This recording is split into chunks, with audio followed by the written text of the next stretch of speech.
What's up, y'all? Welcome to my channel, Speaking Spiritual Truths with me, Mackenzie. Now, if this is your first time, visiting the channel, welcome. Ooh, ow, ow, ow, ow. And if you're returning, welcome back. Glad you're here. Now, today, I left the last video with a little bit of a cliffhanger.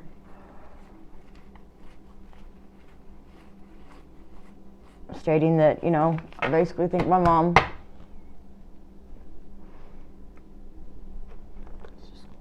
get it right out there. I think my mom killed my dad. Now they're both in spirit now, so it doesn't really matter. Like, there's no law officials that can come in and handle it or anything. This is your trigger warning too, right now. Trigger warning, trigger warning, trigger warning. If anything like that affects you, you may want to turn back now, because I will be speaking on death and some ritualistic types of things, so this is your warning.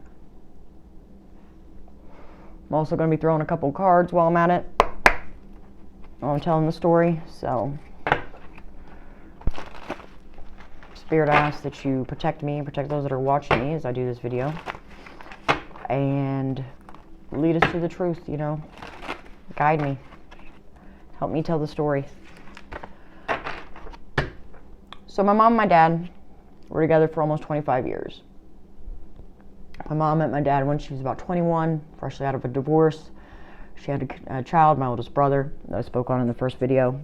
My dad was 20. And my dad came from, he was what you would call a roughneck, a hood, as they used to say back then. He's from the wrong side of the tracks, and he had a very rough life. He was abused and neglected, and his dad killed himself before he was even born. Before my dad was born, he was in utero. He ate rat poison. And his mother, which is a woman I was never allowed to call grandmother, which was a woman I was never allowed to meet, she's very abusive, and she showed him a lot of scary things at a young age. So he drank a lot. My mom used to, she was 21, so she'd buy my dad alcohol, and they just had this little romance. They were always, as far as I knew, very much so in love. Well, they had my middle brother, and 10 years later, they had me. I was this, miracle baby. The Emperor and the Queen of Pentacles. That's where our story begins. Okay. And the Emperor being very set in his ways, my mother being a very attractive energy. Crossed by the Two of Cups at the bottom. Union.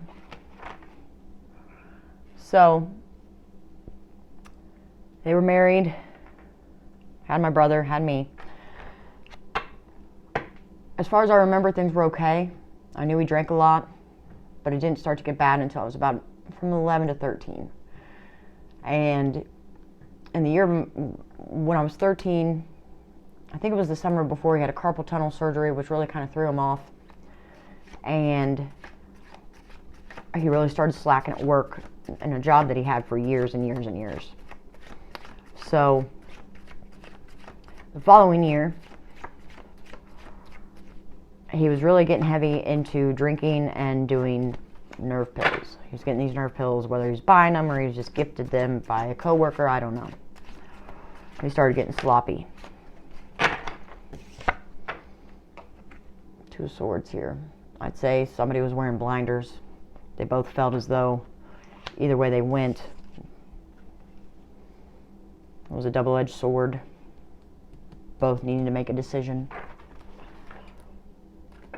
Wanting the Ten of Cups. He started to drink a lot and take these pills and get real sloppy and piss the bed and things like that. So my mom, they started to detach from each other. My mom slept on the couch and my dad slept in the bed. I very rarely saw them embrace each other lovingly. And when I was 13, one day randomly, me and my mom were out doing some random tasks. They very much, I think, were soul people who had previous lives together, for sure. The Six of Cups here. Card of nostalgia. And the Empress at the bottom, being my mother. She was the one who carried us, you know, for a long time. She was just that. She was the Empress of our family, the matriarch. We came home. We were supposed to go somewhere else. We were supposed to go to the cemetery to visit my grandmother, and we came home instead, and he had met us at the door with a towel over his back. And this was back in the time when Urban Legends came out, the movie, and when he showed us this gash, this gaping hole in his back, I immediately just panicked and believed that somebody had stole his kidneys. So, in that, I go into the bathroom and like cover my head and like freak out, right? 2 weeks later, he's on the mend, okay? And I'm getting ready to go babysit a cousin. And I go back in the bedroom. And I'd seen him earlier that day, and I just remember him saying, I just don't feel good. So I get really freaked out when people say that nowadays. But I went back into the bedroom to get some clothes. I was on the phone with some friends. And I saw him laying there in the bed with his arm up over his head, thinking he was just sleeping. And as I passed by, I saw that his eyes were open. I don't know what that was. So, I got cold chills. Who knows who's here. I go to put my hand on his back and he's stiff. He's not moving. So I call my mom. She's on her lunch break or something. She doesn't answer the phone. I call my brothers. Nobody answers. Which all goes into play of this whole concept of basically setting me up for this horrible disaster that happened. Something that I would carry trauma with me for the rest of my life. Nobody's there for me to call. So I call my brother's ex-wife. She calls 911. 911 calls me. I perform, leaving me in a mental prison, okay?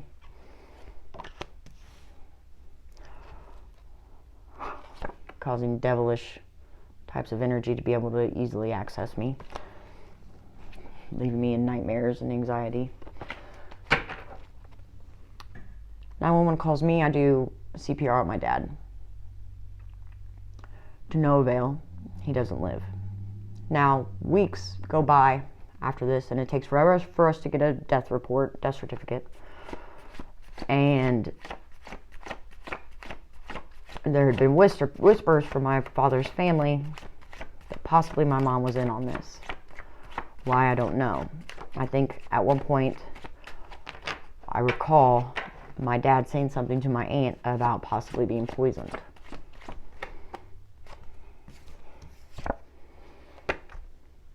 Three of Wands. This is a long-term view, so it was probably a long-term plan here. Set in place.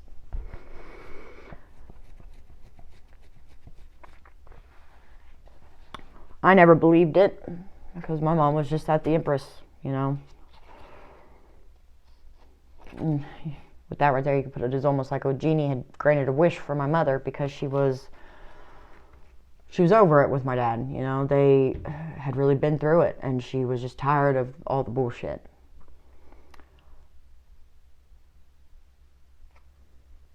I never really dealt with my trauma from all of that because I was always told, you're fine, you're strong, you got this, you're great, you're golden, just keep going. So I did. Little did I know it would greatly affect me as an adult. I took my mother in this last summer.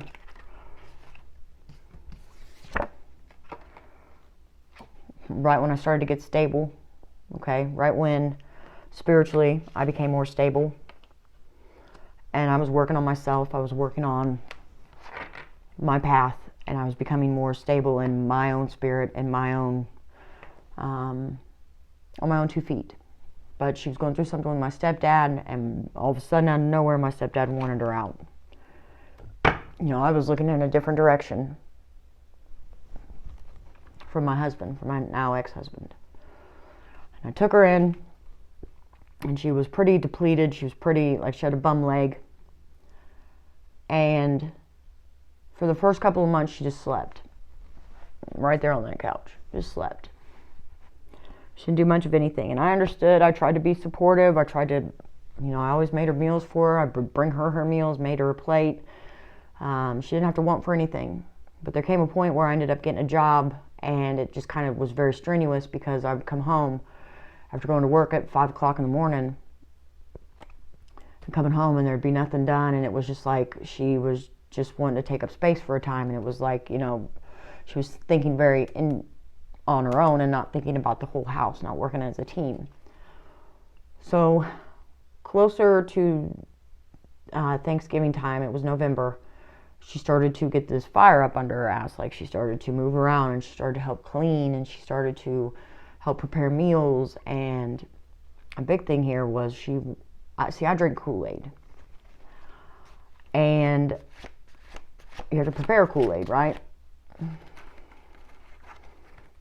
And I was on a path, a divine path, to love her. Like, I believe I've got somebody waiting in the midst. There's an energy around me that's been surrounding me for a while, that's been waiting for me. A divine union, if you will. Something I've had to stand up for after betrayal with the King of Wands, which I believe was my ex-husband. Now, she knew about this. We talked about this. I told her all about my spiritual journey. Now, my Kool-Aid, she would get real adamant about preparing it for me. And I'm real funny about it. It's got to have the right amount of sugar, or it just doesn't taste right. So I would be like, I'll make you do whatever else you want to around the house, and I'm going to make my Kool-Aid. And she was adamant about doing it, about making it. And then about cooking. Not every night, but most nights. Didn't think anything of it. And a couple times in the middle of the night, she kind of came into my room really early, like 3 o'clock in the morning. She didn't know if I was awake or asleep, but she would play it off like, hey, do you want something to eat? And I'd be like, no, thank you. She would also go through my room when I would leave. Now, this is the way I break it down. Though I don't know if she knew it, like if she consciously knew that this is what's going on, but a part of me thinks that she was sowing a seed, waiting for the harvest, because she was quite possibly poisoning my Kool-Aid. As silly as that sounds. And she was just waiting to see what was going to happen. Whether that Kool-Aid was whether that poison was real poison, whether she was actually one with herself in spirit, and that spirit is an evil spirit, and say that she was either, doing some type of witchery over my Kool-Aid, or she was actually putting poison in it. I don't know. But I know there were definite points where I didn't feel sick, but I felt mad. Like, I felt kind of crazy. Where I wasn't grounded. I was detached. I was just going places mentally I probably never needed to go, but I was almost being pushed in that direction. Now, through different tarot readings, see, and she was waiting for her to all crash and burn. She was waiting for me to crash and burn.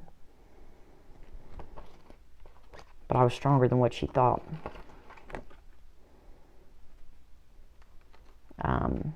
I was more in tune than what she thought. I was more in tune with spirit than what she ever had been able to be, and I think there was some jealousy there. A part of me really truly believes she wanted to almost kill my spirit, to get me to a point of giving up, to where she could take over me. I mean, my mother, we shared the same birthmark on our legs. We had 2 of the same birthmarks. Nothing happens by chance. And I think she had finagled it to where she was my handler. She was the one taking care of me, and had such an impact on my life that she was going to be able to get in there, in my mind, mentally, and get me to a point of giving up to where maybe my spirit left my body long enough to where she could take it over. As wild as that sounds, it's very Skeleton Key-ish. But then we go to when she died. You know, my whole family circled around her. People she hadn't seen in forever. People who knew she was home the entire time she was home, who didn't give her a call, who didn't reach out to her. If they did, she was kind of given mean conversation, things like that. And I truly believe, like, it was all very ritualistic when she died. And I had this weird feeling, this was like moments before she died, that I needed to leave. Nobody else was there. And I got up and I left. And then I was getting all these calls that this was happening, that she was passing, and everybody was making their way up there. And I couldn't go back. Because a part of me thought, well, and I'd gotten messages that same day, all through tarot, about an older woman passing. That what if this was the perfect storm for her to do this, to enact this ritual with my oldest brother there, you know, as a big part of it. We have the runner here. Runner in codependent relationships. So I became this runner, almost. I started running for the hills once this feeling really set in as she was passing. And that day that she passed, I tell you what, I was here, I was at home, and I put a circle of black salt around me so that I was protected, because I felt like there was something very much so there, here, all over the place, and I needed protection. And I did a camera, reminiscing, keepsake, perception, learn from the past, make memories.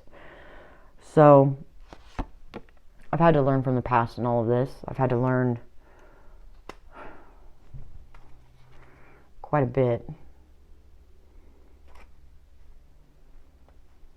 I had to quit reminiscing, that's for sure. Anyways, well, quit doing that, quit reminiscing, and focus on this Paradise card here. Happiness, expansion, joy. Because this can definitely take you to a dark place. This has definitely tested me, because it's at this time where I'm supposed to be mourning my mother's death. I'm mad because I really believe that there was some black magic type of energy going on around me. And that's where we'll leave it today. And then we'll go into the next part here, which will be kind of touching on the other mother, you know, and what happened leading up to her death. The days leading up to her death, what kind of transpired. Because I asked her a couple of questions, and it seemed to trigger this whole downfall of her health and everything that goes along with that. So if you're interested in that story, the chaser. It's my mom. Felt like she was chasing me.